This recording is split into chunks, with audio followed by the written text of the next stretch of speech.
okay, if you are no contact with your parents or you're thinking about going no contact, this is for you. I think that what happens with the older generation, especially boomers, and then I think under them, or they think they're called Gen Xers. Yeah, them, my parents' age. I think that those generations were raised in a society that believed children should be seen and not heard. So they were raised constantly gaslit and silenced and just having their needs ignored. And that was passed down generationally to like the millennials and stuff.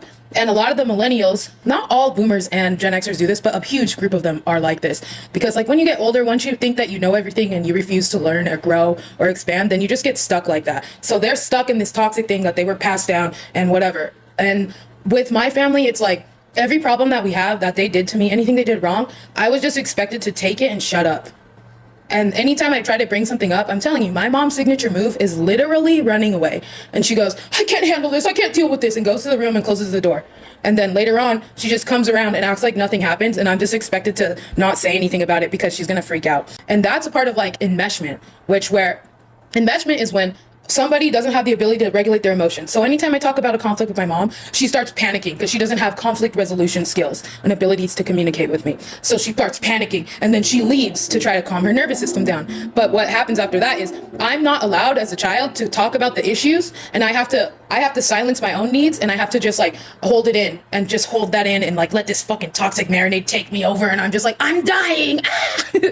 But that's enmeshment. It's like when you start sacrificing your needs so that somebody else's needs can get met because they don't know how to regulate their own emotional system. Same thing would happen in a relationship where it's like you're dating a guy and he's like, you're gonna go out with your friends, and he gets mad at you. So you just stop going out with your friends. That's enmeshment because you're sacrificing your needs so that they don't fucking get their emotion. They can't handle their own emotions. So you're changing your whole life to fit. And that's what happens in these toxic family dynamics. Like they just sweep everything under the rug and they expect you to not say anything. And then like for me, I finally brought it up. I know the truth about everything. I know the truth.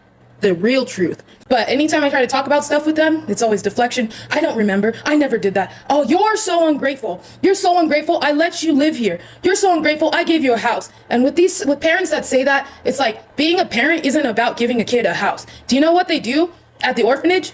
They give the kids housing and fucking food too. So you're doing the same job as an orphanage. Because I keep seeing more and more people going no contact with their toxic parents who refuse to take accountability. They always freaking deflect. They always run away. They'll sweep everything under the rug. And if you bring it up, the whole family as a group starts targeting you and making you look like and feel like you're a bad person because you're not complying to the toxic patterns that are ingrained in that family system. And you're disrupting that. You're supposed to just be quiet. You're not supposed to talk about dad's alcoholism. You're not supposed to talk about the way that he treats us. We're just supposed to be quiet about it and let it be. And if you disrupt that system, then you're the bad one.